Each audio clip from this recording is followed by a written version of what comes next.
경찰 아저씨, 잠시만요. 도둑의 증거는 제가 아니라 저기 신호이, 김미나 씨의 명품 가방 안에 있습니다. 오늘 아침 은행에서 갓 인출한 현금 1,000만 원이 들어있을 겁니다. 시어머니의 환갑잔치에서 남편은 아내인 저를 노후 자금을 훔친 파렴치한 도둑으로 몰아 경찰에 신고했습니다. 모두의 경멸 어린 시선 속에서 차가운 수갑이 제 손목에 채워지려는 순간 저는 나지막이 읊조렸습니다. 그 한마디에 시댁 식구들의 낯빛은 하얗게 질려버렸죠. 저는 그들이 상상조차 못했던 치밀한 반격의 카드를 손에 쥐고 있었습니다. 오만했던 시댁 식구들의 추악한 가면을 벗겨내고 제 인생을 되찾기 위한 통쾌한 복수가 시작되는 순간이었습니다. 탐욕스러운 시댁 식구들에게 어떤 사이다 결말이 기다리고 있을지, 그리고 제 명품 가방 속에 숨겨져 있던 끔찍한 비밀은 무엇이었을지 지금부터 제 이야기를 지켜봐 주세요. 안온한 행복 채널 구독과 좋아요는 더 좋은 이야기를 만드는데 큰 힘이 됩니다. 이제부터 그 지옥 같던 날들의 기록을 제 목소리로 직접 들려드리겠습니다. 요즘 서울의 가을 하늘은 유난히 변덕스러워 이른 아침부터 갑작스러운 소나기를 쏟아내곤 했습니다. 첫 가을바람이 실어온 서늘한 공기가 사무실 창틈으로 스며들었죠. 재무 보고서의 숫자들에서 겨우 눈을 뗀 저는 피로감에 잠시 눈을 감았습니다. 그때 남편 민준 씨에게서 전화가 걸려왔습니다. 수화기 너머로 들려오는 그의 목소리는 어딘지 모르게 다급했습니다. 오늘 퇴근하고 곧장 시댁으로 와서 저녁을 같이 먹자는 거였죠. 어머님께서 중요한 할 얘기가 있으시다면서요. 갑작스러운 부름에 마음이 편치 않았습니다.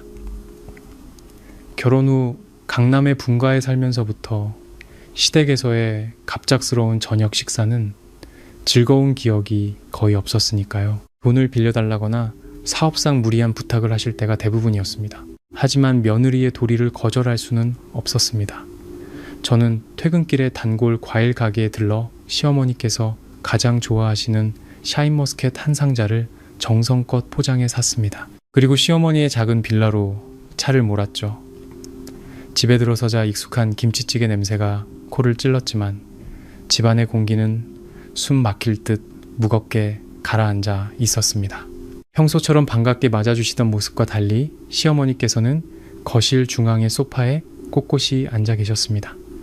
그 표정은 얼음장처럼 차가웠죠. 옆에는 시누이 미나가 한가롭게 과자를 먹고 있었습니다. 저를 보는 그녀의 눈빛엔 교활한 계산이 번뜩였습니다. 남편 민준 씨가 일어나 제 의자를 빼주었지만 그 다정한 행동은 어색하기 짝이 없었습니다. 식사는 순식간에 끝났습니다. 정막 속에서 수저 부딪히는 소리만 요란했죠. 의례적인 몇 마디 외에는 누구도 입을 열지 않았습니다. 식사가 끝나고 상이 치워지자마자 시어머니는 민준 씨에게 눈짓했습니다. 그는 안방으로 들어가 잠시 후 A 사용지 한 장을 들고 나와 제 앞 유리 테이블에 세게 내려놓았습니다. 용지 상단에 굵은 글씨로 찍힌 차용증이라는 단어가 눈에 들어왔습니다. 내용은 이랬습니다.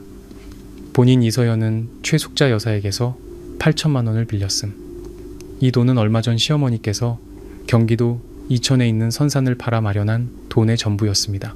맨 아래 채무자란에는 이미 제 이름이 적혀 있었고 서명만 남아 있었죠. 대출 사유는 제가 친정 부모님의 낡은 집을 수리해드리기 위함이라고 명시되어 있었습니다. 저는 그 종이를 보며 가슴이 꽉 막히는 기분이었습니다. 황당함은 이내 억눌렀던 분노로 바뀌었죠. 저는 고개를 들어 민준 씨의 눈을 똑바로 쳐다본 뒤 시어머니께로 시선을 옮겼습니다. 이게 대체 무슨 의미인지 이해가 안 되네요, 어머님. 어머님께서 땅 파신 이후로 저는 그 통장이나 카드를 본 적도 없는데 돈을 빌렸다는 게 말이 되나요? 저희 친정 부모님 형편이 넉넉하진 않으셔도 자식에게 손 벌리실 분들 아니세요.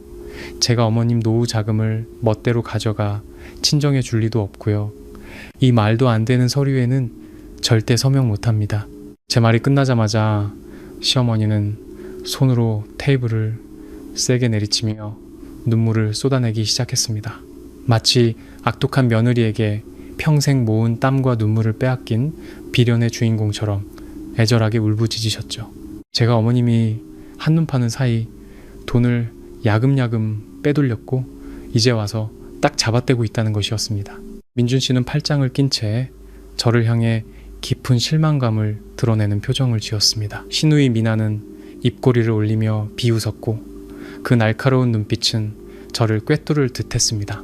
그들이 완벽하게 짜놓은 각본 속에서 저는 덫에 걸린 사냥감 신세가 되어 있었습니다.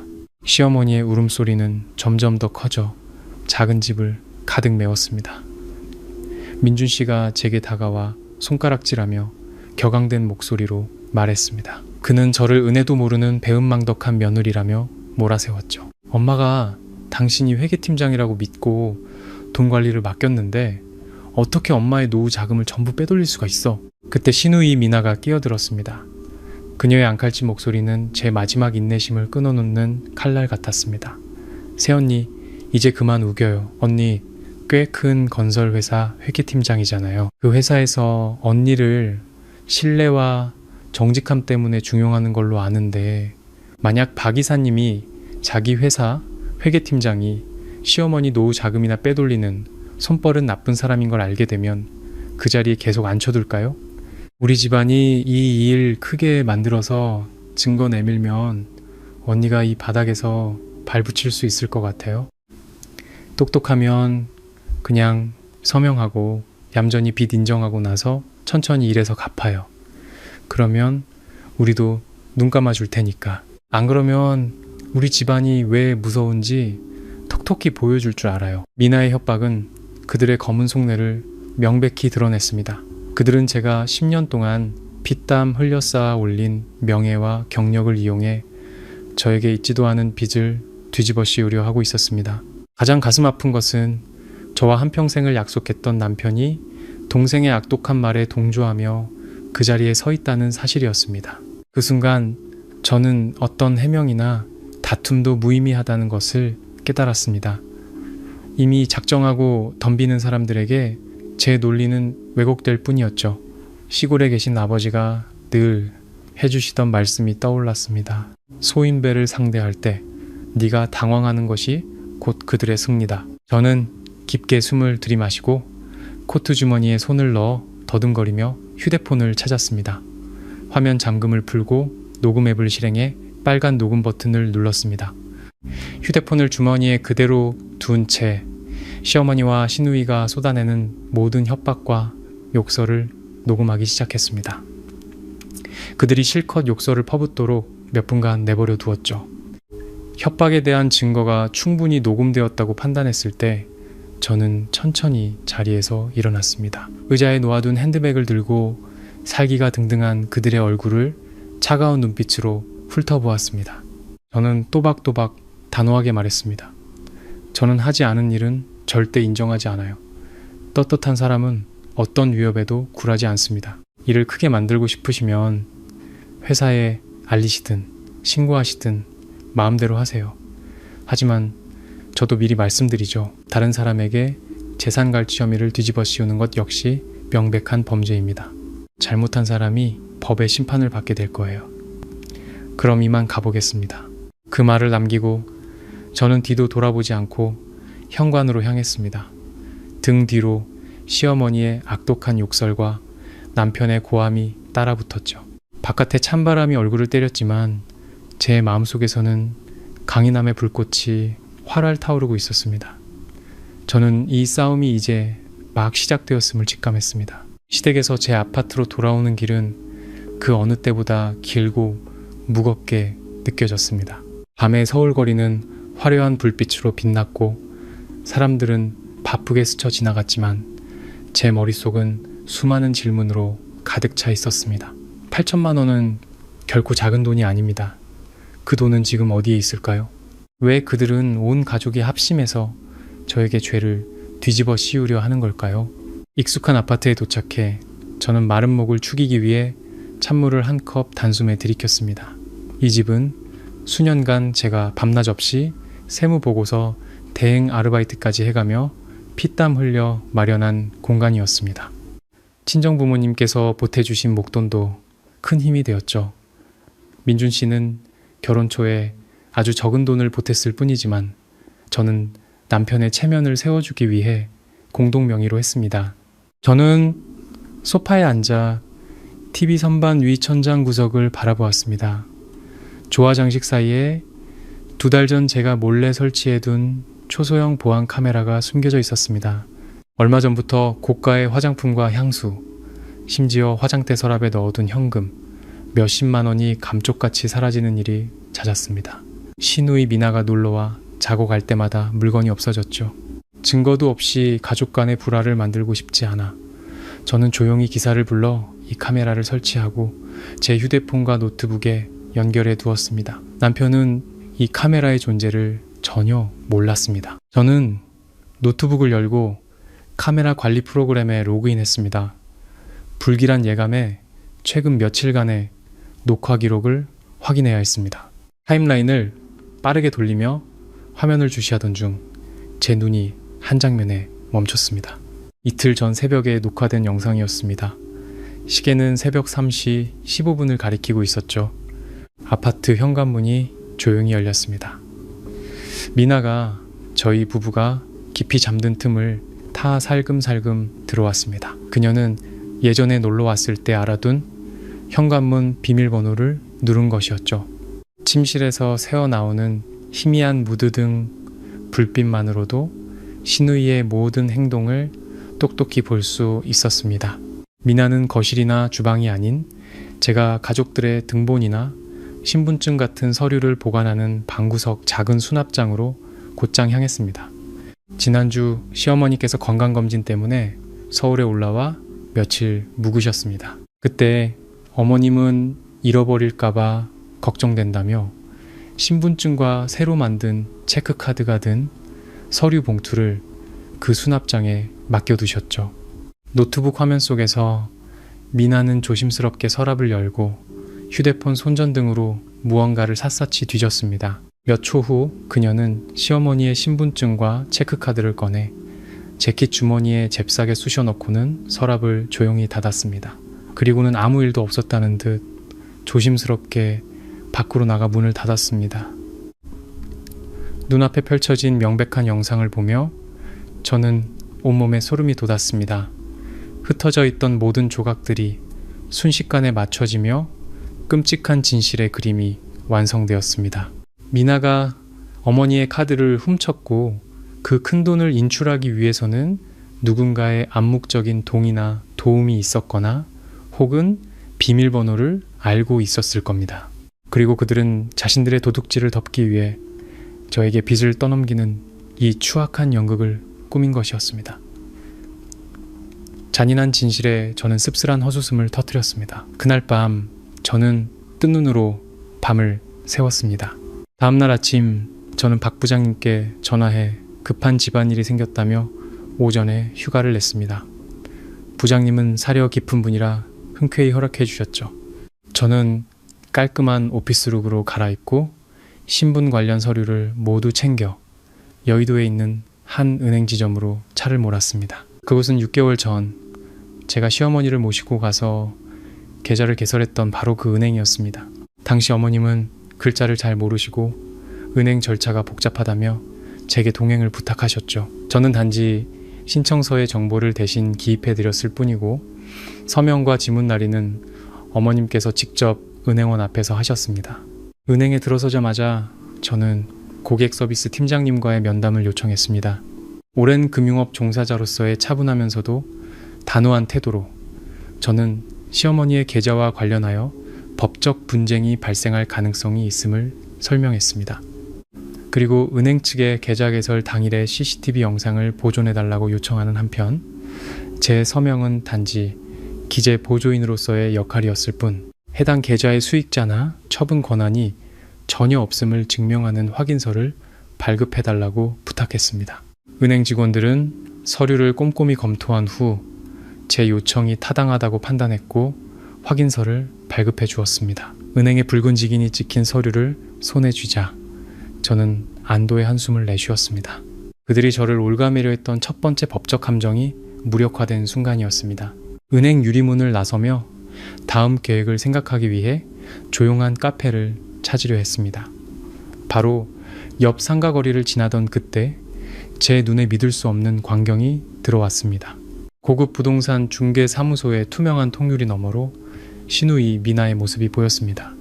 늘 돈이 없다며 앓는 소리를 하고 박봉의 화장품 판매원으로 일하던 그녀가 지금은 고급 가죽 소파에 다리를 꼬고 앉아 있었습니다. 그녀는 말끔하게 차려입은 중개인과 함께 고급 아파트 분양 카탈로그를 넘기며 환하게 웃고 있었죠.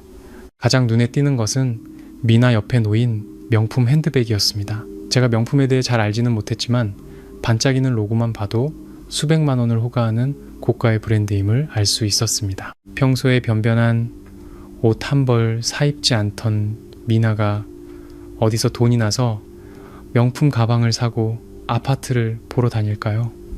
답은 너무나도 명백했습니다.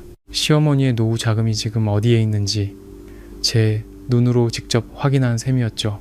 저는 보도블록 위에 가만히 서서 유리창 너머로 미나를 뚫어지게 쳐다보았습니다. 누군가 자신을 보고 있다는 것을 느꼈는지 미나가 고개를 돌렸고 우리의 시선이 허공에서 마주쳤습니다. 그녀가 당황하거나 시선을 피할 것이라는 제 예상과 달리 미나는 지극히 태연했습니다. 그녀는 중개인에게 무언가 작게 속삭이더니 보란듯이 새 명품 가방을 들고 밖으로 나왔습니다. 미나는 제게 다가와 입가에 싸늘한 미소를 띄었습니다. 그녀는 턱을 치켜들고 믿을 수 없을 만큼 뻔뻔하고 도전적인 말투로 말했습니다. 어머, 새언니, 우연이네요. 언니도 집 보러 오셨어요? 미나는 말하면서 일부러 손으로 비싼 가방의 부드러운 가죽을 쓰다듬었습니다. 제가 보라는 듯이 말이죠. 저는 차가운 표정을 유지한 채 아무 대답도 하지 않았습니다. 그녀가 또 무슨 연극을 할지 조용히 지켜볼 뿐이었습니다. 제가 반응이 없자 미나는 제 팔을 끌고 근처 카페 옆 한적한 골목으로 갔습니다. 그제야 그녀는 가식적인 미소를 거두고 제게 바짝 다가와 속삭이듯 하지만 날카롭게 말했습니다. 새언니, 똑똑한 사람이니까 지금 상황 파악은 되죠? 제가 진심으로 충고하는데 그냥 얌전히 그 8천만 원 빚진 셈 쳐요. 돈은 뭐 친정에 보태줬다고 생각하고 대신 언니는 평화로운 가정이라는 껍데기는 지킬 수 있잖아요. 우리 오빠 정이 많은 사람이라 언니가 잘못했다고 빌면 용서해주고 이혼 같은 건 안 할 거예요. 지금 사는 그 아파트 오빠 지분도 있는 거 알죠? 잘 생각해요. 회계팀장 자리도 잃고 남편도 잃고 길바닥에 나 앉을래요? 아니면 그냥 작은 손해 좀 보고 가정을 지킬래요? 미나의 한마디 한마디는 독침처럼 제 귀에 밝혔습니다. 이제 그들의 진짜 속셈은 단순히 도둑질과 낭비를 덮어줄 희생양을 찾는 것에서 그치지 않았습니다. 그들의 탐욕은 저를 빚더미에 앉히고 심리적으로 압박해 제가 피땀 흘려 마련한 아파트까지 빼앗으려는 속셈이었습니다. 그들은 제가 세간의 평판을 두려워하고 행복한 가정이라는 타이틀을 지키고 싶어하는 약한 여자라 쉽게 굴복할 것이라 생각한 모양이었습니다. 저는 눈앞에 선 탐욕스러운 여자의 눈을 깊이 들여다보았습니다. 그들이 무참히 짓밟고 있는 가족의 도리에 대한 씁쓸함이 밀려왔지만 그건 저 자신이 아닌 그들을 향한 연민이었습니다. 저는 입꼬리를 올리며 부드럽게 미소 지었지만 눈빛은 칼날처럼 날카로웠습니다. 네가 날 우습게 본 모양이구나. 자기 것이 아닌 건 억지로 삼켜도 언젠가는 피를 토하며 뱉어내게 되어 있어. 그 새 가방 실컷 즐겨도 네가 그렇게 자유롭게 돌아다닐 시간도 얼마 남지 않았으니까. 그 말을 끝으로 저는 미나의 손을 뿌리치고 주차장을 향해 똑바로 걸어갔습니다. 방곡 시끄러운 거리 한가운데에 망연자실 서 있는 그녀를 뒤로 한 채 말이죠. 제 머릿속에서는 명확하고 날카로운 반격의 계획이 서서히 모습을 갖추고 있었습니다. 저는 제 자신을 지키는 것을 넘어 이 파렴치한 자들에게 법과 인과응보가 무엇인지 톡톡히 가르쳐줄 작정이었습니다. 다음 날 아침 서울은 짙은 안개와 꽉 막힌 도로로 저를 맞았습니다. 출근길 인파 속에서 차를 조금씩 움직이며 어제 본 신우이의 뻔뻔한 얼굴을 떠올렸습니다. 시댁 식구들의 비열한 수법에 대해 마음의 준비는 하고 있었지만 이렇게 빠르고 악랄하게 다가올 줄은 몰랐습니다. 제가 7년간 회계팀장으로 일해온 건설회사 로비에 들어서는 순간 평소와는 다른 분위기를 감지했습니다. 늘 멀리서부터 반갑게 인사하던 안내 데스크 직원들이나 영업팀 사원들이 오늘은 저를 힐끗 보더니 황급히 고개를 숙이거나 딴청을 피웠습니다. 커피 머신 주변에서는 수근거리는 소리가 들렸지만 제가 다가가자 모두가 약속이나 한 듯 입을 다물었습니다. 민감한 숫자를 다루는 직업적 직감이 제게 좋지 않은 일이 생겼음을 알리고 있었습니다. 제가 막 가방을 내려놓고 컴퓨터를 켜려던 참에 인사팀의 이 부장님이 다가왔습니다. 굳은 얼굴의 그녀는 걱정스러운 표정으로 박 이사님께서 사무실에서 저를 기다리시니 지금 바로 올라가 보라고 말했습니다. 저는 고개를 끄덕이고 구겨진 셔츠를 바로잡은 뒤 발걸음을 옮겼습니다. 회계팀 사무실에서 위층 이사님 방까지는 불과 수십 개의 계단뿐이었지만 오늘따라 그 길이 유난히 길게 느껴졌습니다. 문을 노크하고 들어가자 박 이사님께서 커다란 책상 뒤에 앉아 깊은 생각에 잠겨 계셨습니다. 그의 손에는 컴퓨터에서 출력한 듯한 서류 뭉치가 들려 있었죠. 박 이사님은 정직하고 경험이 많은 분으로 늘 제 능력과 청렴함을 높이 평가해 주셨습니다. 제가 들어서는 것을 본 그는 긴 한숨을 내쉬며 서류 뭉치를 제 쪽으로 밀어놓고 앉으라고 손짓했습니다. 이 팀장 앉아요. 이 팀장이 우리 회사 초창기부터 함께 일해온 거 내가 잘 알지? 성품도 익히 알고 있고 그런데 오늘 아침 우리 회사 임원진과 모든 팀장들 메일함으로 익명의 제보 메일이 하나 도착했어. 내용이 아주 심각해. 이 팀장의 도덕성과 직결된 문제야. 직접 읽어보고 이게 어떻게 된 일인지 설명해줬으면 좋겠군. 저는 서류를 집어들었습니다. 눈에 들어온 것은 냉소적인 어투로 작성된 글이었습니다. 발신자는 가짜 이메일 주소를 사용했지만 그 말투와 단어 선택은 제가 모를 리 없는 사람이었습니다. 바로 남편 민준 씨였죠. 메일의 내용은 저를 이중인격자로 몰아가는 것이었습니다. 겉으로는 모범적인 회계팀장이지만 속으로는 늙은 시어머니를 학대하고 그 신뢰를 이용해 노후 자금 8천만 원을 빼돌린 불효막심한 며느리라는 내용이었죠. 심지어 시어머니 돈까지 훔치는 사람은 언젠가 회사 돈에도 손을 댈 것이라며 회사 차원에서 제 자격을 재검토해야 한다고 선동하고 있었습니다. 한때 사랑했던 남편이 제 밥줄을 끊기 위해 직접 쓴 글자들을 읽으며 심장이 수천 개의 바늘에 찔리는 듯 아팠습니다. 분노가 목구멍까지 차올랐지만 저는 억지로 그것을 삼켜야 했습니다. 깊게 숨을 들이마시고 고개를 들어 박 이사님의 눈을 똑바로 쳐다보았습니다. 이사님, 이 메일의 내용은 전부 날조된 허위 사실입니다. 이건 저희 시댁 내부의 문제입니다. 그들은 자신들의 잘못을 덮기 위해 저에게 있지도 않은 빚을 뒤집어 씌우려 하고 있습니다. 회계팀장 하나가 자리가 얼마나 투명해야 하는지 잘 알기에 제 결백을 증명할 모든 자료를 미리 준비해 왔습니다. 저는 서류 가방에서 어제 은행에서 발급받은 확인서를 꺼내 이사님 앞에 놓았습니다. 제가 시어머니의 카드 개설을 도왔을 뿐 돈에 대한 어떠한 권한도 없다는 사실을 명확히 설명했죠.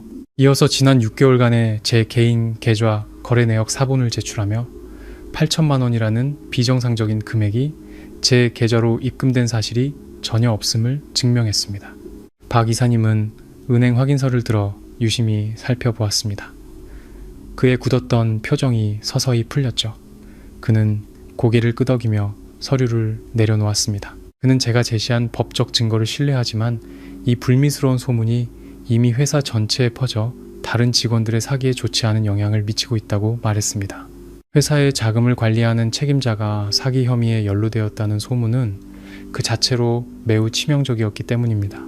이사님, 심정 충분히 이해합니다.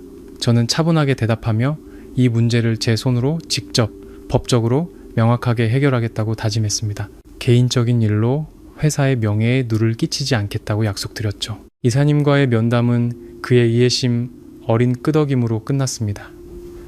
하지만 저는 바깥의 폭풍이 이제 막 불어오기 시작했음을 알고 있었습니다. 제가 제출한 결백의 증거에도 불구하고 박 이사님은 회사의 대표로서 리스크 관리 절차에 따라 안전 조치를 취해야 했습니다. 그는 저를 잠시 더 머물게 한 뒤 임시적인 결정을 통보했습니다. 제가 시댁과의 법적 분쟁을 완전히 해결하고 뜬 소문을 잠재울 때까지 회사에서는 제 대규모 자금 결제 승인 권한을 일시적으로 정지하겠다는 것이었습니다. 이것은 제가 평소처럼 출근하고 회계팀장 직위와 급여는 유지하지만 모든 자금 이체와 은행 결제 서류에는 재무 담당 부사장님의 추가 결제가 필요하다는 의미였습니다.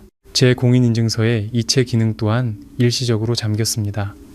저는 이 결정에 대해 어떤 불평도 없이 온전히 이해하고 받아들였습니다. 제가 박 이사님의 입장이었더라도 조직의 자산을 보호하기 위해 똑같이 행동했을 것이기 때문입니다. 재무팀에 공인인증서 관련 서류를 인계하고 제자리로 돌아왔습니다. 회계팀 사무실 유리문을 통과하자마자 모든 직원들의 시선이 제게 쏠리는 것이 느껴졌습니다. 평소 키보드 소리와 프린터 소리로 가득했던 사무실이 섬뜩할 정도로 조용해졌습니다. 3355 모여 속삭이던 젊은 직원들은 저를 보자마자 흩어져 서류 더미에 얼굴을 파묻는 척 했습니다. 저는 그들이 무슨 생각을 하는지 알 수 있었습니다. 익명의 이메일은 이미 모든 부서에 퍼져나갔을 겁니다. 동정하는 사람은 적고 호기심에 비난하는 사람은 많겠죠. 심지어 평소 제 자리를 질투하던 사람들은 제가 몰락하기를 기다리며 희희낙낙하고 있을지도 모릅니다. 대중의 심판은 보이지 않지만 가장 치명적인 무기입니다. 만약 제가 이 순간 약한 모습을 보이거나 울면서 해명하려 든다면 그들은 그 이메일의 내용이 사실이라고 더욱 확신할 것입니다. 저는 태연하게 의자에 앉아 아무 일도 없었다는 듯 컴퓨터를 켜고 업무를 시작했습니다. 약 1시간 후 모든 팀원들이 자리에 앉았을 때 저는 자리에서 일어났습니다. 그리고 볼펜으로 유리 테이블을 가볍게 두드려 모두의 주의를 끌었죠. 직원들은 깜짝 놀라 저를 쳐다봤고 그 눈빛에는 의심과 경계심이 가득했습니다. 저는 헛기침을 한 번 하고 가장 명확하고 단호한 목소리로 입을 열었습니다. 상사가 부하 직원에게 명령하는 말투가 아닌 자신의 명예를 지키는 한 성숙한 여성의 자세로 말했습니다. 팀원 여러분 모두 제 말에 잠시만 집중해 주십시오. 오늘 아침에 발송된 익명 메일 다들 읽어보셨을 겁니다. 여러분이 제 뒤에서 무슨 생각을 하고 어떤 말을 하는지 저는 신경 쓰지 않겠습니다. 다만 한 가지만은 분명히 하고 싶습니다.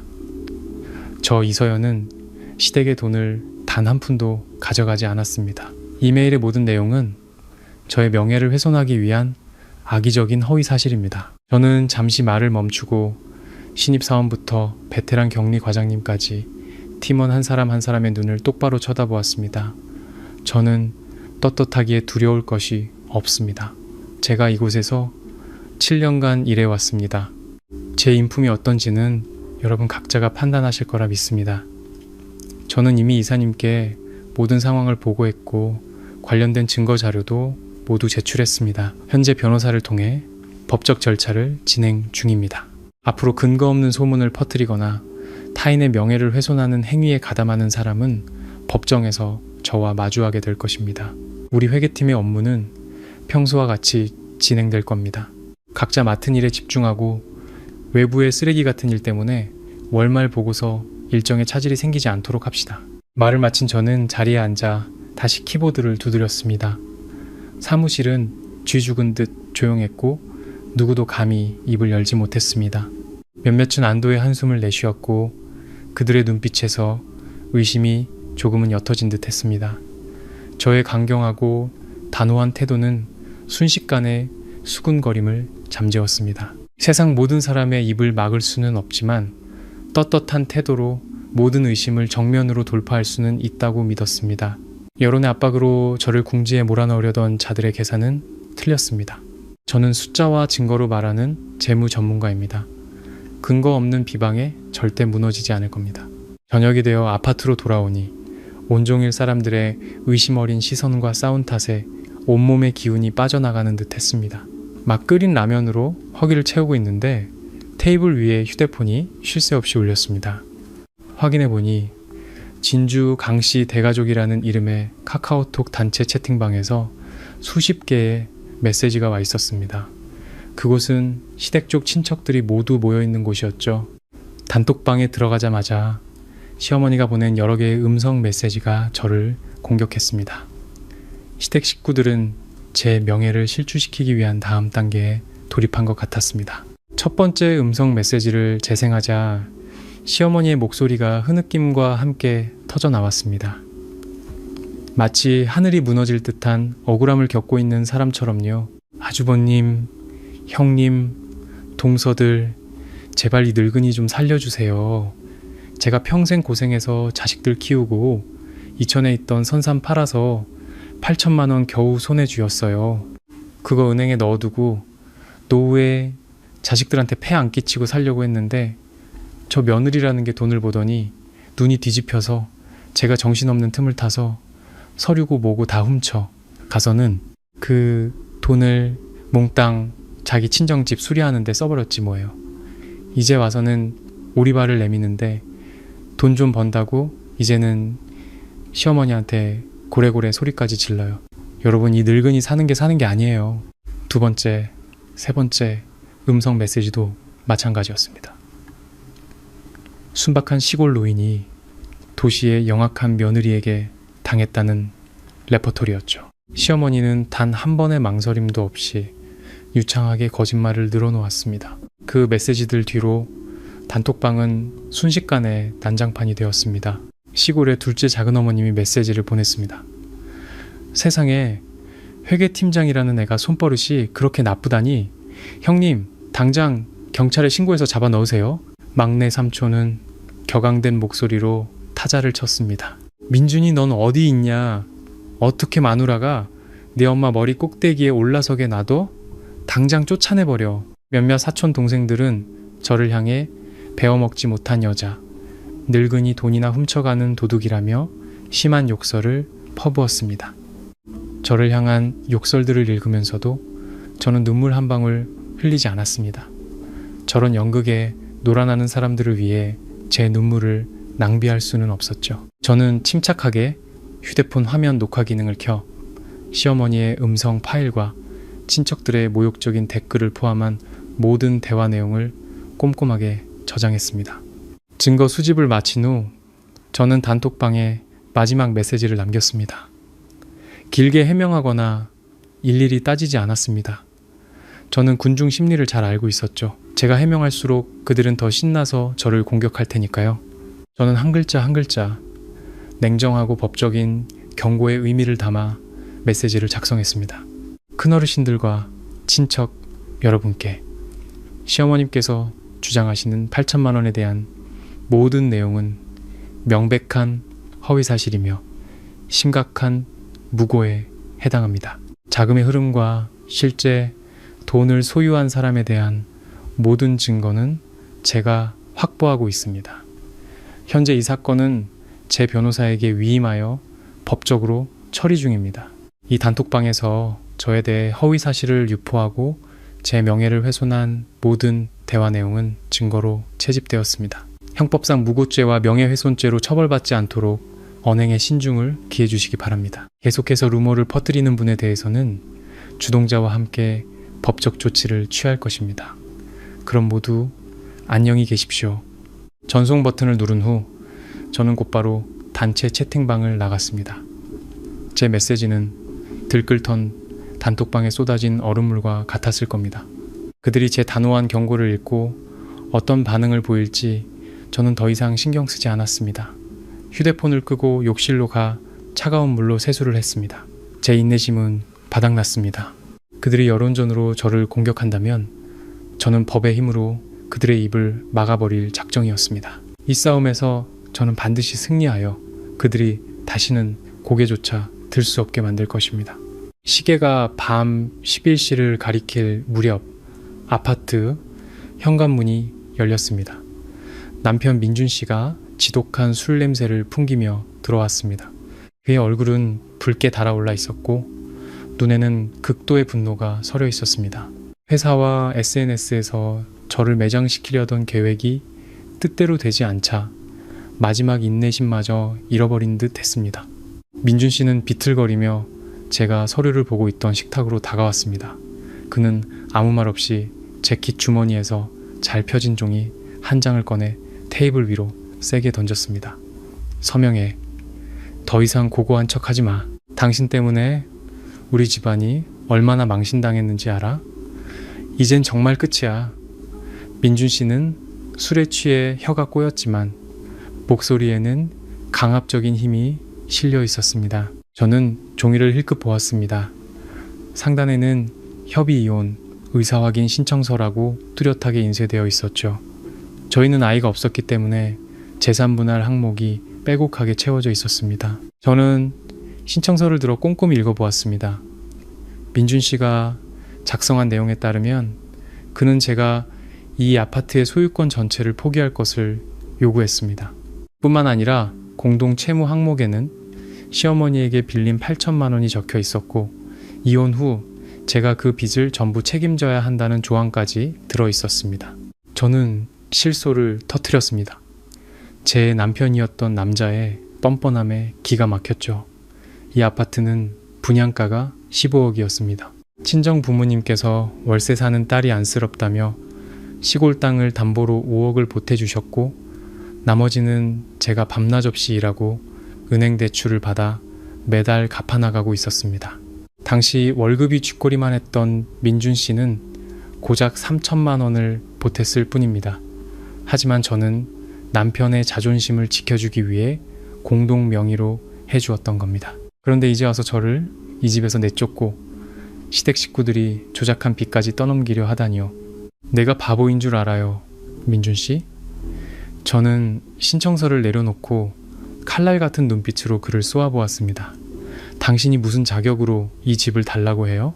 그리고 그 8천만 원 빚이라는 것도 당신 귀한 여동생한테나 물어봐요. 그 돈으로 어디서 명품 가방사 들고 다니는지. 제 입에서 미나의 이름이 나오자 민준 씨는 순간 움찔하며 당황한 기색을 보였습니다. 하지만 그는 곧바로 흉포한 표정을 되찾고 제 손목을 잡으려 달려들었습니다. 거짓말하지 마. 엄마가 당신이 가져갔다면 당신이 가져간 거야. 서명 안 해도 소용없어.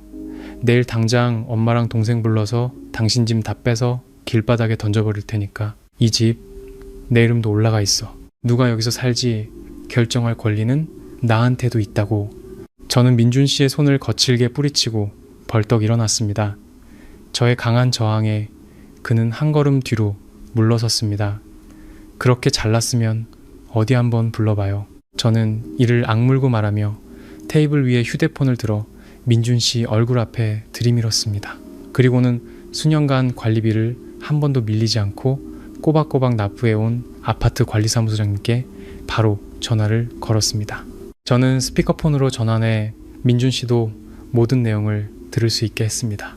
소장님, 안녕하세요. 1205 이서연입니다.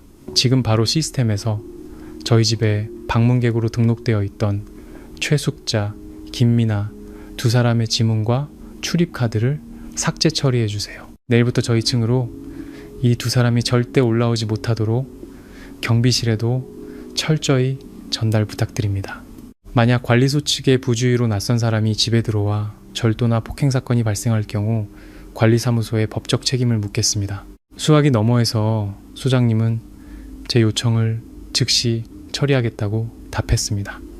저는 전화를 끊고 휴대폰을 테이블에 던졌습니다. 민준 씨는 그 자리에 못 박힌 듯 서 있었고 그의 얼굴은 붉은기가 가시고 새하얗게 질려 있었습니다. 제가 이렇게 단호하고 신속하게 나올 줄은 상상도 못했을 겁니다. 똑똑히 들었죠? 저는 현관문을 가리키며 말했습니다. 이제부터 당신 내 식구들 이 집에 발 한 발짝도 들여놓을 생각 마세요. 그리고 이 쓰레기 같은 이혼 서류는 당신이나 가져가서 혼자 서명해요. 저는 소송을 통해서라도 각자 기여한 만큼 정확하게 재산 분할 받을 거니까 이제 그만 손님방으로 꺼져요.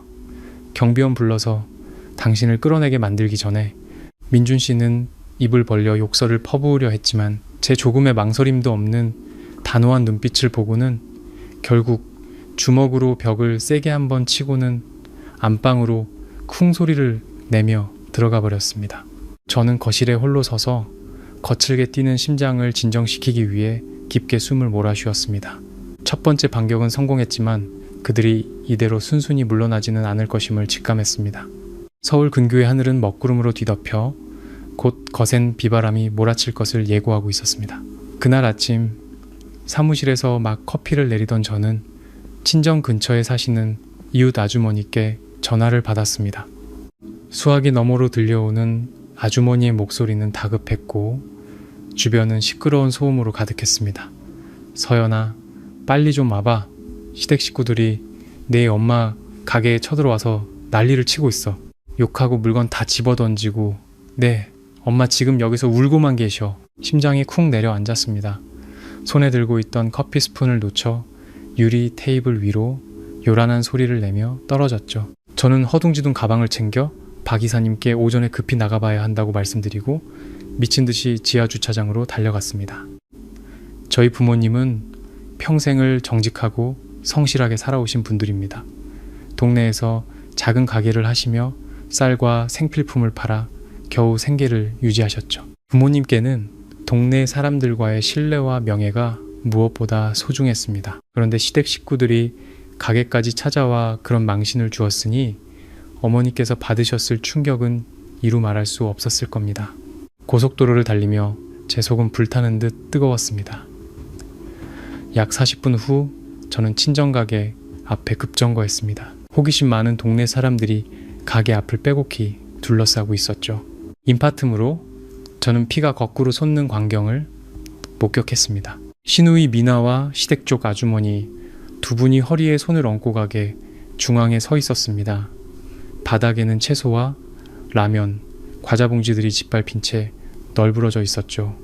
미나는 장사할 때 쓰는 작은 확성기를 들고 바닥에 주저앉아 계신 저희 어머니 얼굴에 대고 소리치고 있었습니다. 여러분, 이리 와서 구경하세요. 이 집에서 시어머니 노후 자금이나 훔쳐가는 도둑 같은 딸을 키웠습니다. 8천만 원. 우리 엄마가 땅 판 돈을 이 여자가 딸한테 줘서 이 가게 차린 거라고요. 이 사기꾼 집안 당장 내 돈 내놔. 미나는 목에 핏대를 세우며 고래고래 소리를 질렀고 침이 사방으로 튀었습니다. 고생만 하신 어머니의 얼굴은 눈물 범벅이었고 앙상한 손으로 가슴을 부여잡은 채 아무 말도 잇지 못하셨습니다. 우리 집은 누구 돈 훔친 적 없어요. 제발 이러지 마세요. 아버지는 아침 일찍 나가시고 어머니 혼자 이 모든 수모를 겪고 계셨습니다. 주위 이웃들은 수근거리며 어떤 이는 안타까워하고 어떤 이는 반신반의하는 눈치였습니다. 저는 인파를 헤치고 안으로 들어갔습니다. 제가 나타나자 미나는 더욱 기세등등해져 저를 손가락으로 가리켰습니다. 어쭈 저 불효우 같은 게 이제야 왔네? 내 엄마 도둑질 옹호하러 온 거냐? 저는 미나를 쳐다보지도 않고 어머니께 다가가 부드럽게 부축해 일으켜 세웠습니다. 어머니 옷에 묻은 먼지를 털어드리며 눈을 똑바로 마주보고 조용하지만 단호하게 말했습니다. 엄마, 우실 필요 없어요. 떳떳하게 산 사람은 아무것도 두려워할 게 없어요. 저 사람들 마음껏 떠들라고 하세요. 곧 경찰서에서 재물손괴랑 명예훼손 혐의로 연락할 테니까요. 그리고 저는 처마 및 천장 구석을 손으로 가리켰습니다. 그곳에는 제가 지난달 부모님을 위해 설치해드린 고화질 CCTV가 빨간 불빛을 깜빡이며 모든 상황을 선명하게 녹화하고 있었습니다. 저는 획 돌아서서 얼어붙은 새 여자를 노려보며 얼음장 같은 목소리로 말했습니다. 김민아 씨, 계속 떠들어봐요. 그 확성기로 더 크게 외쳐보라고요. 저 카메라가 당신 목소리, 행동 하나하나 전부 녹화하고 있으니까 물건, 부순값이 얼마고 여러 사람 앞에서 우리 엄마 망신 준 죄가 뭔지 이 영상 증거 그대로 경찰서에 제출할 겁니다. 형법상 무고죄와 명예훼손죄는 징역형까지 받을 수 있는 거 알죠? 그리고 그 8천만 원이 어디 있는지는 당신이 들고 있는 그 명품 가방에 손을 얹고 생각해 보시죠. 경찰과 징역이라는 단어, 그리고 작동 중인 CCTV를 가리키는 제 손가락에 미나의 흉포했던 얼굴이 순식간에 하얗게 질렸습니다. 함께 온 아주머니들도 당황하며 서로 눈치를 보기 시작했죠. 그들은 약한 노인을 괴롭히는 데는 용감했지만 명백한 법적 증거 앞에서는 속수무책으로 무너졌습니다. 미나는 황급히 확성기를 끄고 몇 마디 변명을 중얼거리더니 두 아주머니의 손을 끌고 인파를 헤치며 골목으로 사라졌습니다. 저는 떨고 계신 늙은 어머니를 힘껏 껴안았습니다. 상황을 파악한 이웃들은 흩어졌고 몇몇 분들은 남아서 어지럽혀진 물건들을 줍는 것을 도와주셨습니다. 밖에서는 마침내 비가 억수같이 쏟아지기 시작했습니다. 가게 앞에 먼지를 씻어내는 빗줄기처럼 진실과 정의가 곧 그들이 제게 덮어씌운 억울한 누명을 깨끗이 씻어줄 것이라 믿었습니다. 인내는 끝났습니다.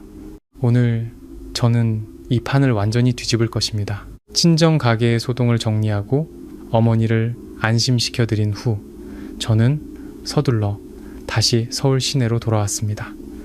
제 다음 목적지는 강남의 한 법무법인이었습니다. 그곳에는 대학 동창이자 현재 이혼 및 민사소송 전문 변호사로 명성을 떨치고 있는 친구 지훈이가 있었습니다.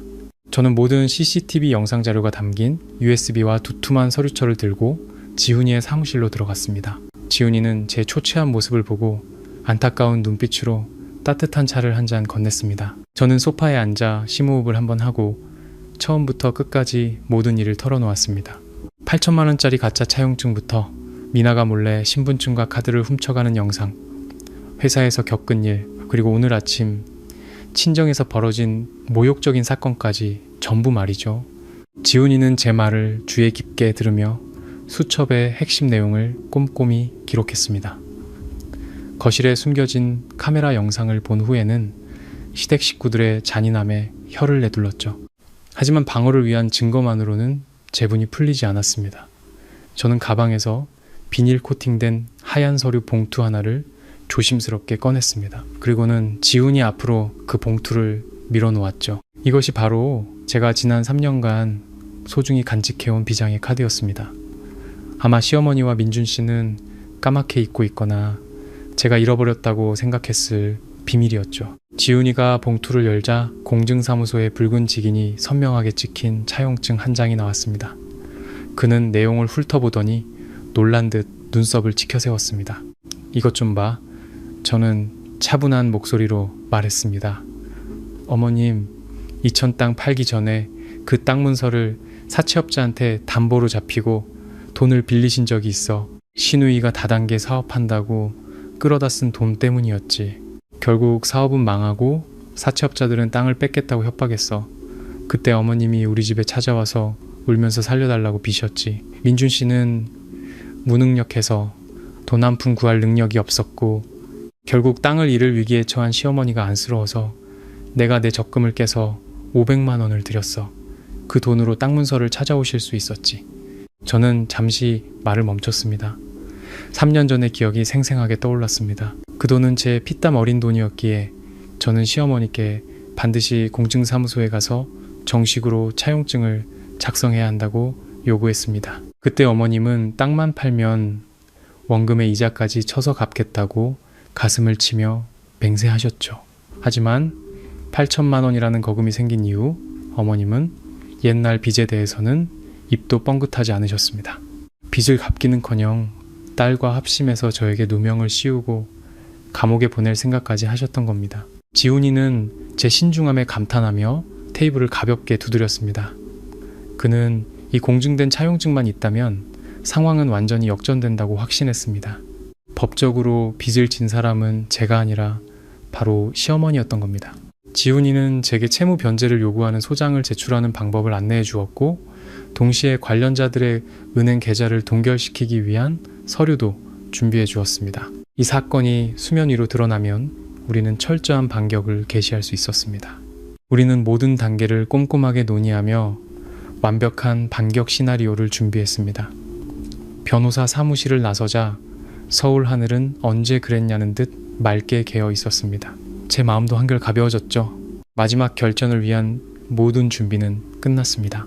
시어머니의 환갑 잔치가 바로 다음 날로 다가왔습니다. 민준 씨와 미나는 이 소동이 벌어지기 전부터 강남의 한 고급 식당에 잔치 예약을 해둔 상태였습니다. 이혼 직전의 상황임에도 불구하고 민준 씨는 친척들 보기 부끄럽지 않게 잔치 비용의 절반을 내라고 뻔뻔하게 요구했습니다. 저는 즉시 돈을 송금했습니다. 돈이 아까워서도 누구에게 잘 보이고 싶어서도 아니었습니다. 이 추악한 연극에 막을 내릴 완벽한 무대가 필요했기 때문입니다. 그날 밤 저는 안방에서 잠 못 이루고 뒤척였습니다. 민준 씨는 그날 이후로 손님방에서 자고 있었죠. 쥐 죽은 듯 조용한 아파트에는 에어컨 소리만 희미하게 들려왔습니다. 시계가 정확히 새벽 2시를 가리키는 순간 침대 옆 탁자에 놓인 제 휴대폰 화면이 켜지며 짧은 진동이 울렸습니다. 거실 보안 카메라의 움직임, 감지 센서가 보낸 알림이었습니다. 저는 벌떡 일어나 심장이 쿵쾅거리는 것을 느끼며 방문에 귀를 기울였습니다. 현관문에서 조용한 잠금 해제 소리가 들렸습니다. 이상했습니다. 저는 분명 관리사무소에 시어머니와 시누이의 출입 권한을 삭제해달라고 요청했는데 누가 들어온 걸까요? 저는 황급히 휴대폰을 들어 카메라 앱을 켰습니다. 야간 적외선 모드로 촬영된 거실의 흑백 영상이 화면에 나타났습니다. 문을 연 사람은 남편 민준 씨였습니다. 그는 조심스럽게 문을 열어 검은 그림자 하나를 집 안으로 들였습니다. 그 그림자는 다름 아닌 시누이 미나였습니다. 그녀는 어두운 색 재킷을 입고 손에는 검은 비닐봉지를 들고 있었죠. 두 남매는 소파에 앉아 아주 작은 목소리로 속삭였습니다. 하지만 카메라에 내장된 고감도 마이크 덕분에 저는 그들의 대화를 한 글자도 놓치지 않고 들을 수 있었습니다. 미나는 민준 씨에게 검은 비닐봉지를 건넸습니다. 그녀의 목소리에는 의기양양함이 가득했죠. 봉투 안에는 오늘 아침 어머니 카드에서 인출한 현금 1,000만 원이 들어있다고 했습니다. 나머지 돈은 이미 다른 곳으로 이체해서 처리했다고도 덧붙였죠. 민준 씨는 돈다발을 받아들고 고개를 끄덕였습니다. 그는 미나에게 내일 환갑잔치 때 이 현금 1,000만 원을 그녀의 명품 가방에 잘 숨겨두라고 신신당부했습니다. 그들의 계획은 이랬습니다. 잔치가 한창일 때 시어머니가 돈이 없어졌다며 난리를 피우면 민준 씨가 나서서 모두의 결백을 증명하자며 소지품 검사를 제안하는 것이었죠. 그리고 혼란스러운 틈을 타 미나가 그 돈다발을 제 핸드백에 몰래 넣거나 제가 앉은 의자 밑에 숨기는 겁니다. 경찰이 도착하면 제 주변에서 돈이 발견될 것이고 제가 회계팀장이라 돈에 쉽게 접근할 수 있다는 점까지 더해지면 시어머니 돈을 훔친 며느리라는 죄명은 완벽하게 성립될 것이었습니다. 한때 사랑했던 남편이 저를 파멸시키기 위해 꾸미는 계략을 들으며 콧등이 시큰해졌습니다. 지난 몇 년간의 부부의 정이 그가 제게 보여준 잔인함 앞에서는 아무것도 아니었습니다. 그는 자신의 가족이 저지른 잘못을 덮기 위해 저를 사회적으로 매장시키고 감옥에 보내려 하고 있었습니다. 저는 소리내어 울지 않기 위해 입술을 꽉 깨물었습니다. 휴대폰 녹화 기능을 이용해 그들의 악마 같은 대화를 전부 저장했습니다. 남매의 모의가 끝나고 미나가 몰래 집을 빠져나간 뒤에야 저는 겨우 숨을 내쉴 수 있었습니다. 눈물은 이미 오래전에 마른 지 오래였습니다. 대신 제 마음속에는 극한의 냉정과 단호함만이 남았습니다. 덫을 놓아 나를 잡으려 한다고? 좋다. 너희들이 놓은 그 덫에 너희 스스로 불타오르게 해주마. 일요일 아침 하늘은 맑고 구름은 솜사탕처럼 피어올랐습니다. 강남의 유명 해물식당 2층은 민준 씨네 가족이 시어머니 환갑잔치를 위해 통째로 빌린 상태였습니다. 시골에서 올라온 친척들은 관광버스 한 대를 꽉 채워 도착했죠. 식당 입구는 웃음소리와 인사소리로 시끌벅적했습니다. 저는 단아한 옥색 실크 한복을 차려입고 머리는 깔끔하게 올렸습니다. 그리고 붉은 립스틱으로 생기를 더했죠. 저는 당당한 며느리의 자세로 허리를 꼿꼿이 펴고 고개를 든 채 식당으로 들어섰습니다. 홀에 들어서자마자 친척들의 날카로운 시선이 제게 꽂혔습니다.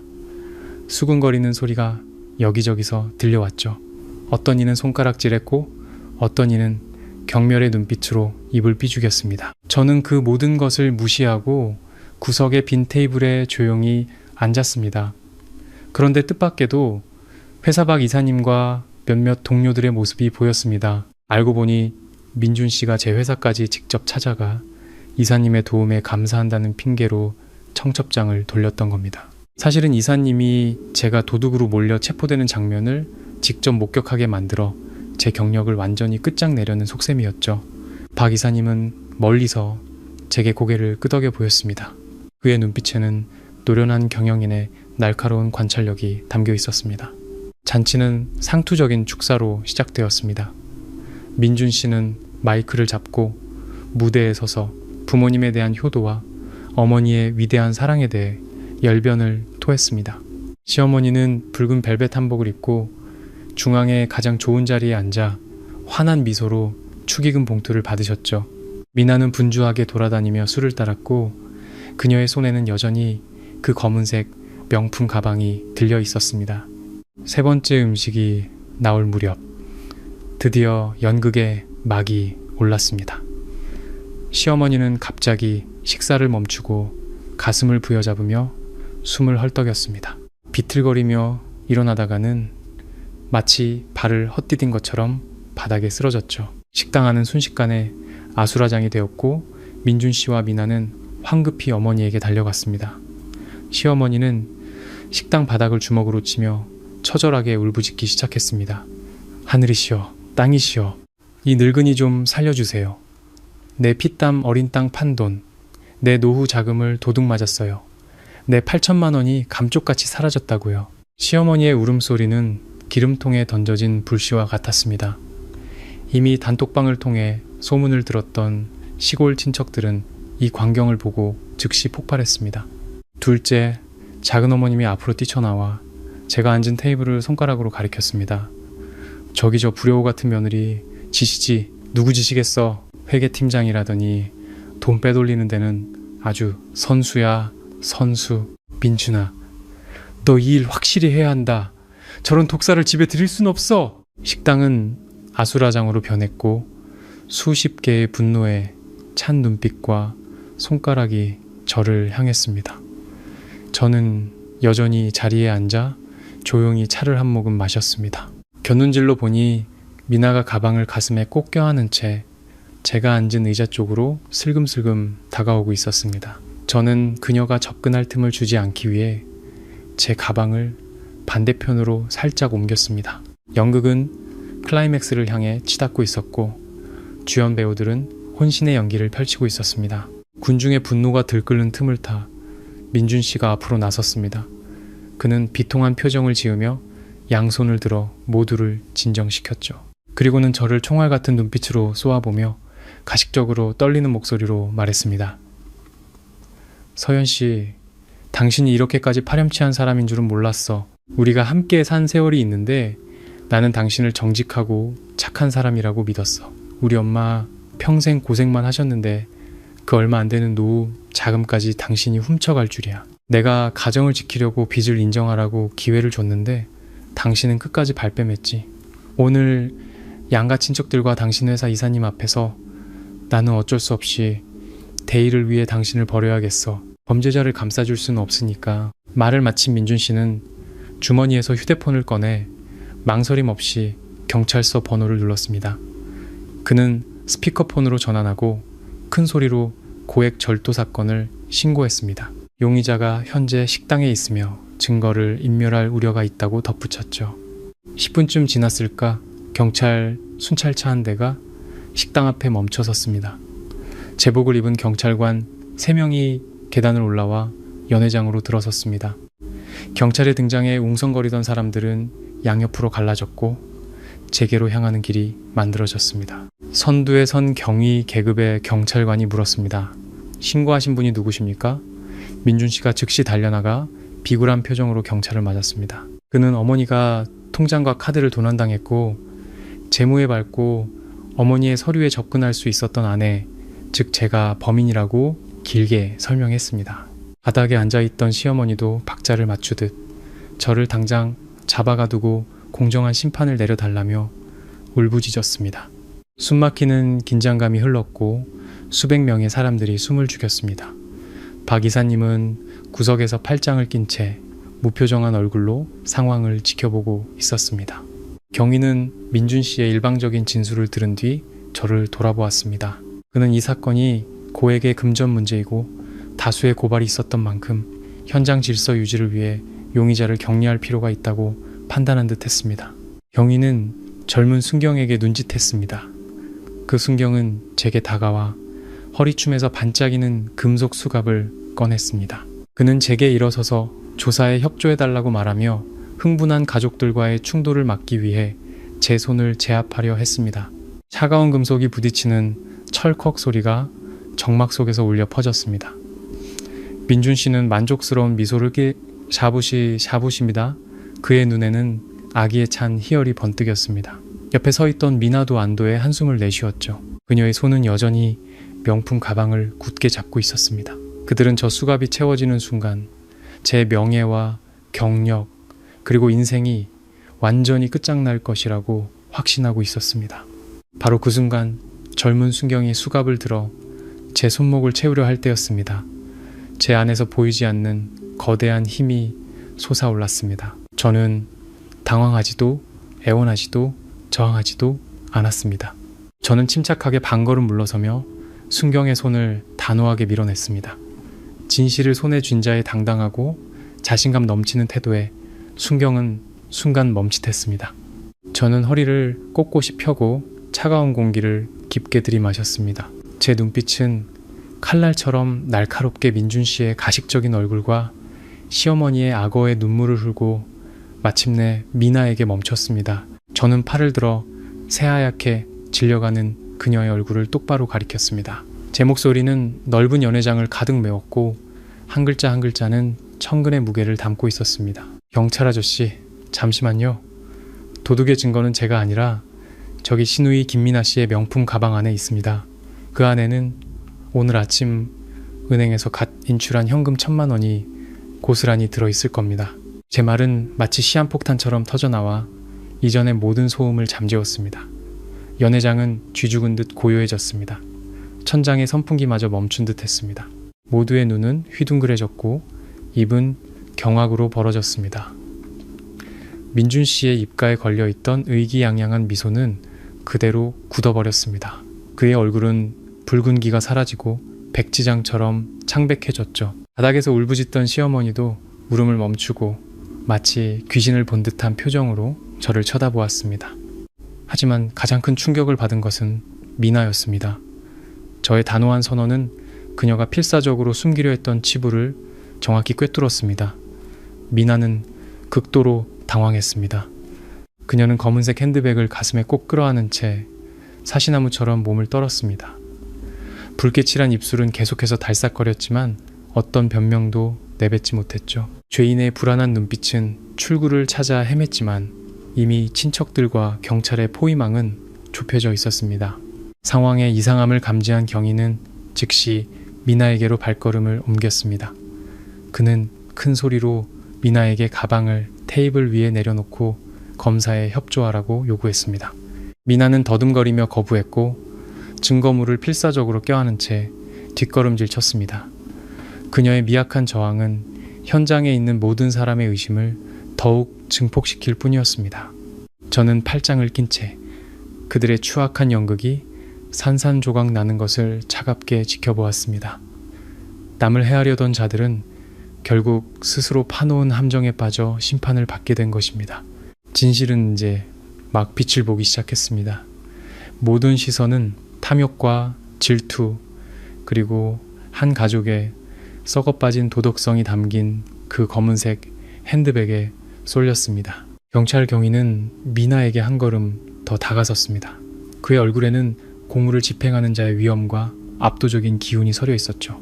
행정검사 요구에 미나는 본능적으로 뒷걸음질 쳤습니다. 그녀의 두 팔은 검은색 명품 가방을 더욱 세게 끌어안았고 가방끈은 그녀의 창백한 피부를 깊게 파고 들었습니다.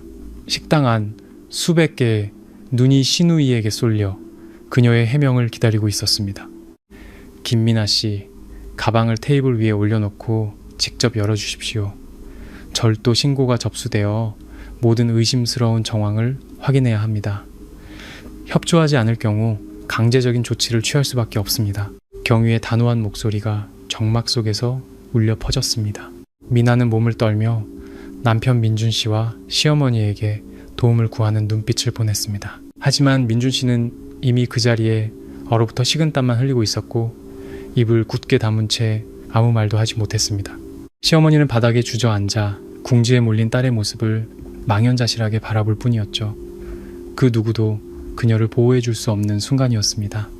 법의 압박과 수많은 비난의 시선 속에서 미나는 천천히 팔에 힘을 풀었습니다. 그녀는 가방을 경찰 앞 유리 테이블 위에 내려놓았죠. 떨리는 손으로 금색 지퍼를 열었습니다. 널찍한 가방 안에는 화장품과 휴대폰, 그리고 한쪽 구석에 검은색 비닐봉지가 들어있었습니다. 경찰은 미나에게 직접 그 비닐봉지를 꺼내라고 지시했습니다. 비닐이 열리는 순간 빳빳한 오만, 원권, 현금, 다발이 모습을 드러냈습니다.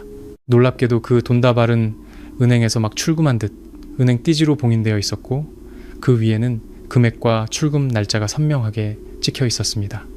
정확히 1,000만 원. 어젯밤 민준 씨와 미나가 꾸민 계획 속에 그 금액과 일치했습니다. 식당 안에서는 즉시 웅성거리는 소리가 터져 나왔습니다. 불과 몇 분 전까지만 해도 저를 비난하던 친척들은 이제 경악에 찬 얼굴로 서로를 쳐다보았습니다. 둘째, 작은 어머님은 입을 쩍 벌린 채 돈다발을 가리키며 말을 잇지 못했습니다. 여기 계신 분들이 이 돈의 출처를 더 명확히 이해하실 수 있도록 제가 증거를 하나 더 보여드리겠습니다. 저는 군중의 놀라움을 깨고 입을 열었습니다. 저는 가방에서 스마트폰을 꺼내 전날 새벽 2시에 거실 CCTV에 녹화된 영상을 찾았습니다. 휴대폰 볼륨을 최대로 키우고 근처에 있던 식당 마이크에 가까이 가져갔습니다. 적외선 모드로 촬영된 흑백 영상이 선명하게 나타났습니다. 식당의 대형 스피커를 통해 민준 씨와 미나의 속삭임이 울려 퍼졌습니다. 저를 함정에 빠뜨리기 위한 계략, 가방에 돈을 숨기라는 지시, 그리고 저를 감옥에 보내려는 악마 같은 음모까지 모든 것이 적나라하게 드러나 누구도 변명하거나 부인할 수 없었습니다. 영상이 끝나자 무서운 침묵이 공간을 뒤덮었습니다. 환갑 잔치의 즐거운 분위기는 온데간데 없고 그 자리에는 혐오감과 분노만이 남았습니다.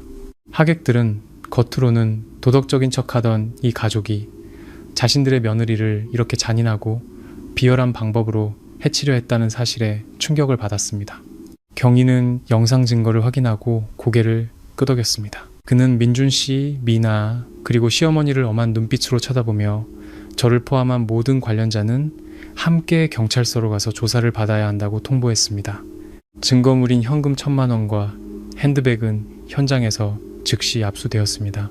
민준 씨는 고개를 푹 숙인 채 무거운 발걸음을 옮겼습니다. 미나는 흐느끼며 의자를 붙잡고 겨우 몸을 가눴죠. 시어머니는 다른 친척들의 부축을 받으며 일어섰지만 그 얼굴에는 억울함이 아닌 만천하의 진실이 드러난 것에 대한 극심한 수치심만이 가득했습니다. 저는 당당하게 가방을 들고 식당을 나섰습니다. 바깥 하늘은 여전히 맑고 푸르렀고 곧 모든 진실이 밝혀질 것임을 예고하는 듯 했습니다. 일요일 오후의 경찰서는 조용했지만 들어서는 모든 일을 압도하는 엄숙한 분위기가 흘렀습니다. 우리는 조사관들의 감시 아래 넓은 민원실에 앉아 있었습니다.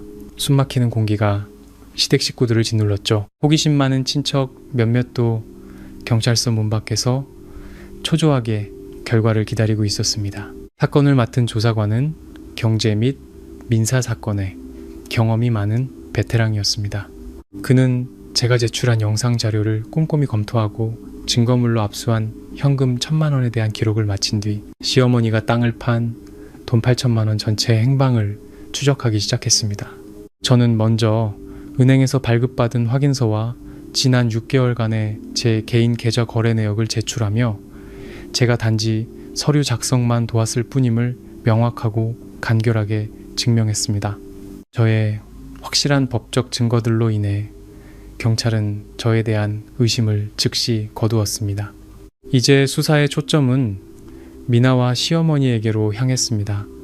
날카로운 신문과 반박할 수 없는 영상 증거 앞에서 미나의 거짓말은 서서히 무너지기 시작했습니다. 그녀는 울며불며 핑계를 대려 했지만 모든 노력은 헛수고였죠. 조사관이 은행에 시어머니의 계좌 거래 내역 긴급 조회를 요청했습니다. 약 1시간 후 출력된 거래 내역서는 모든 미스터리에 대한 답을 담고 있었습니다. 자금의 흐름은 종이 위에 명백하게 드러났습니다. 8천만 원은 사라진 것이 아니었습니다. 돈이 입금된 지 일주일도 채 되지 않아 3개의 큰 금액으로 나뉘어 인출되었습니다. 첫 번째, 5천만 원은 한 부동산 중개업체 계좌로 바로 이체되었습니다. 이체 내역에는 김미나 명의 아파트 계약금이라고 분명히 적혀 있었죠. 두 번째, 2천만 원은 낯선 남성의 개인 계좌로 송금되었습니다. 경찰 조회 결과 그는 사채업자였고 이 돈은 미나가 이전에 빌렸던 빚을 갚는 데 사용되었습니다. 마지막이 바로 어제 아침 현금으로 인출된 1,000만 원이었습니다. 조사관은 모든 사람 앞에서 지출 내역을 큰 소리로 읽었습니다. 숫자 하나하나가 시댁 식구들의 거짓말을 깨부수는 망치 소리처럼 울려 퍼졌습니다. 시어머니는 테이블에 머리를 밟고 어깨를 떨었습니다. 그녀는 더 이상 부인할 수 없었습니다. 딸의 낭비를 위해 직접 은행 비밀번호와 카드를 건네주고 딸의 잘못을 덮기 위해 아들과 함께 며느리에게 빚을 떠넘기는 연극을 꾸몄던 겁니다. 맹목적인 사랑과 탐욕이 한 어머니를 파렴치한 범죄의 주동자로 만들었습니다. 민준 씨는 제 맞은편에 앉아 두 손으로 머리를 감싸 쥐고 있었습니다. 그는 모든 것이 끝났음을 직감했죠. 그가 연기해온 효심 깊은 아들과 관대한 남편이라는 가면은 산산조각 났습니다. 그는 자신의 가정을 지키기는커녕 비열한 음모에 가담하여 마지막 남은 명예마저 스스로 짓밟아 버렸습니다. 진실은 법의 빛 아래 모두 드러났고 그들이 숨을 곳은 더 이상 없었습니다. 경찰서 안에 충격적인 소식은 밖에서 기다리던 친척들에게 빠르게 퍼져나갔습니다. 사람들은 웅성거리며 태도를 180도 바꾸었죠. 시어머니에 대한 동정은 경멸로 변했고 비난의 화살은 민준 씨와 미나 남매에게로 향했습니다. 바로 그때 오토바이 한 대가 경찰서 앞에 멈춰 섰습니다. 미나의 남자친구인 현우 씨가 허둥지둥 안으로 뛰어들어왔죠. 현우 씨는 성실하고 예의 바른 건설 기사로 집안도 좋았습니다. 두 사람은 올해 말 결혼을 계획 중이었죠. 미나는 늘 현우 씨에게 자기 집이 부유하며 어머니가 신혼집 마련을 위해 큰돈을 주기로 약속했다고 자랑했었습니다. 여자친구가 경찰서에 있다는 소식을 듣고 현우 씨는 주말 근무도 내팽개치고 한 걸음에 달려온 것이었습니다. 하지만 조사실에 들어와 테이블 위의 증거물과 친척들이 전하는 사건의 전말을 듣게 된 그의 얼굴은 완전히 굳어버렸습니다. 그는 고개를 숙이고 울고 있는 미나에게 다가갔습니다. 그의 눈에는 더 이상 사랑이 아닌 깊은 실망과 혐오감만이 가득했습니다. 미나는 현우 씨를 보고 황급히 그의 팔을 붙잡으며 억울하다고 오해라고 변명했습니다. 하지만 현우 씨는 그녀의 손을 차갑게 뿌리쳤습니다. 내 몸에 손 떼지 마. 그는 분노를 억누르며 말했습니다. 난 당신이 제대로 된 사람인 줄 알았어. 그런데 당신이 자랑하던 그 아파트가 늙은 어머니 돈 훔치고 형수한테 누명 씌워서 마련한 거였다니. 우리 집 가난해도 깨끗하게 살아. 당신처럼 악독한 마음을 가진 며느리는 절대 받아들일 수 없어. 결혼은 오늘부로 없던 걸로 해. 당신 인생 당신이 알아서 살아. 그 말을 마친 현우 씨는 손에 끼고 있던 약혼 반지를 빼서 테이블 위에 세게 내려놓고는 뒤도 돌아보지 않고 밖으로 나가버렸습니다. 미나는 완전히 무너져 내렸습니다. 그녀는 현우 씨의 이름을 부르짖으며 쫓아가려 했지만 다리에 힘이 풀려 차가운 바닥에 주저앉고 말았죠. 그녀는 자신의 끝없는 탐욕 때문에 인생 최고의 남자를 잃어버린 것입니다. 딸이 평생의 행복을 잃는 것을 본 시어머니는 그제야 뼈저린 후회의 눈물을 흘렸습니다. 그녀는 제게 다가와 제 한복 옷자락을 붙잡고 용서를 빌었습니다. 딸을 너무 사랑해서 아들과 딸의 꼬임에 넘어가 저에게 몹쓸 짓을 했다고 울며 고백했습니다. 잘못된 자식 사랑과 탐욕이 자신의 가정을 나락으로 떨어뜨렸다는 것을 뒤늦게 깨달은 것이죠. 저는 시어머니의 손에서 조용히 옷자락을 빼냈습니다. 바닥에 무릎 꿇은 늙은 여인을 보며 통쾌함보다는 돈 때문에 무너져 내린 도덕성에 대한 씁쓸함만이 느껴졌습니다. 일어나세요, 어머님. 저는 차분하게 말했습니다. 이 길은 어머님께서 스스로 선택하신 겁니다. 모든 사람은 자신의 행동에 책임을 져야 해요. 제가 누구를 궁지로 몬 게 아닙니다. 어머님 가족의 탐욕이 스스로를 그렇게 만든 거죠. 진실은 밝혀졌으니 저는 이만 가보겠습니다. 저는 경찰서를 나섰습니다. 등 뒤로 뒤늦은 후회의 울음소리가 들려왔습니다. 친척들은 저를 위해 길을 비켜주었고 몇몇은 철없이 저를 비난했던 것에 대해 사과했습니다. 저는 가볍게 미소로 답하며 어깨를 짓누르던 천근의 짐이 내려가는 것을 느꼈습니다. 인과응보는 다음 생을 기다리지 않았습니다. 악의 씨앗을 뿌린 자들은 자신의 인생을 파괴하는 폭풍을 스스로 거두게 된 것입니다. 월요일 아침 건설회사의 분위기는 지난주의 긴장감과 완전히 달랐습니다. 출근 시간이 되자마자 박 이사님은 대회의실에서 전 직원 긴급회의를 소집했습니다. 모두가 자리에 앉아 이사님은 엄숙한 표정으로 연단에 섰습니다. 그는 어제 식당에서 벌어진 모든 일을 설명했습니다. 조작된 누명 연극부터 경찰의 등장, 그리고 명백한 증거들로 진실이 밝혀지기까지의 과정을 말이죠. 이사님의 목소리는 저의 결백을 강하게 옹호하며 회의실을 가득 메웠습니다. 그는 회계 담당자의 명예는 회사의 생명과도 같으며 회사는 부당하게 명예가 훼손된 정직한 직원을 언제나 보호할 것이라고 강조했습니다. 그리고 바로 그 자리에서 박 이사님은 제게 모든 재무 결제 권한과 공인인증서 사용 권한을 즉시 복구한다고 공식적으로 선언했습니다. 이사님의 선언에 동료들은 우레와 같은 박수로 화답했습니다. 이전의 의심 어린 눈빛은 존경과 미안함으로 바뀌어 있었습니다. 저는 자리에서 일어나 이사님과 동료들의 신뢰에 깊이 감사 인사를 드렸습니다. 남편 민준 씨가 보낸 익명의 메일은 저를 무너뜨리기는커녕 지난 7년간 제가 쌓아온 실력과 신뢰를 증명하는 시험대가 되어주었습니다. 회의를 마친 후 저는 이사님께 양해를 구하고 2시간 동안 외출했습니다. 제 목적지는 친구 지훈이의 법무법인이었죠. 형사적인 누명은 벗었지만 이제 마지막 민사 문제를 해결할 차례였습니다. 지훈이는 시어머니에게 3년 전 빌려준 땅 문서 대금 500만 원의 반환을 요구하는 민사 소장을 미리 준비해 두었습니다. 소장에는 공증사무소의 직인이 찍힌 차용증 원본이 첨부되었죠. 저는 모든 조항을 꼼꼼히 읽었습니다. 제 목표는 시어머니와 시누이를 형사 처벌받게 하는 것이 아니었습니다.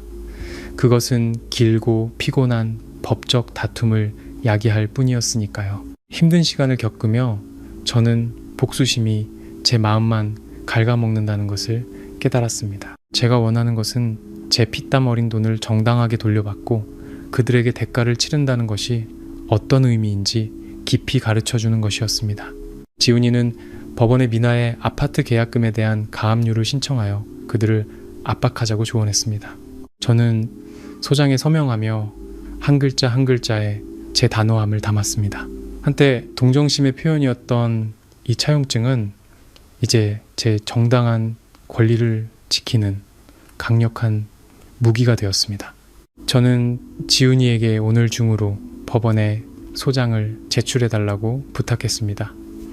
모든 법적 절차는 시작되었습니다. 저는 변호사 사무실을 나서며 가을 아침의 신선한 공기를 깊게 들이마셨습니다. 이제 그 비겁한 남자와 마지막으로 마주할 준비가 되었습니다.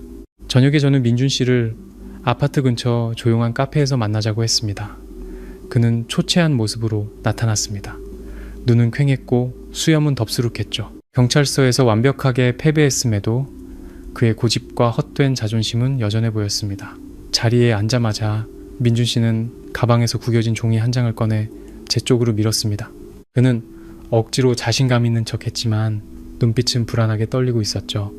우리 엄마한테 소송 걸었다며? 당신만 차용증 있는 줄 알아? 이것 봐. 당신이 2년 전에 나한테 1억 빌려가면서 써준 차용증이야.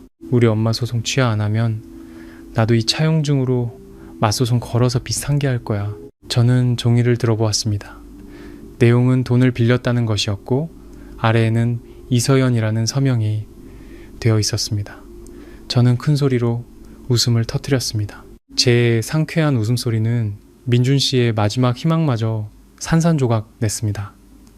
그 차용증에 적힌 날짜는 2년 전 10월 말이었습니다. 아직도 이런 유치한 장난으로 날 협박할 수 있을 거라 생각해요. 민준 씨, 저는 고개를 저으며 가방에서 휴대폰을 꺼냈습니다. 그리고는 옛날 사진첩을 열어 그에게 화면을 보여주었습니다. 눈 크게 뜨고 잘 봐요. 이 가짜 차용증에 적힌 날짜에 나는 회사 임원진들이랑 남부지방으로 장기 출장 중이었어. 여기 공항에서 찍은 사진이랑 전자항공권, 일주일간 호텔 숙박 영수증까지 다 있는데 이 서명 누가 봐도 어설프게 따라 한 위조 서명이잖아. 이 차용증 필적 감정 맡겨서 당신한테 사문서 위조죄까지 추가해 줄까? 그 말을 듣자 민준 씨의 얼굴은 완전히 잿빛으로 변했습니다. 그의 어깨는 축 처졌고 손에서 가짜 차용증이 테이블 위로 떨어졌습니다. 그의 마지막 발버둥은 무참히 짓밟았습니다. 민준 씨는 두 손에 얼굴을 묶고 뒤늦은 눈물을 흘리기 시작했습니다. 그는 자신이 틀렸다고 정말 크게 잘못했다고 빌었습니다. 제발 소송만은 취하해서 가족의 마지막 체면이라도 지키게 해달라고 애원했죠. 한때 제 남편이었던 남자를 보며 제 마음은 놀랍도록 평온해졌습니다.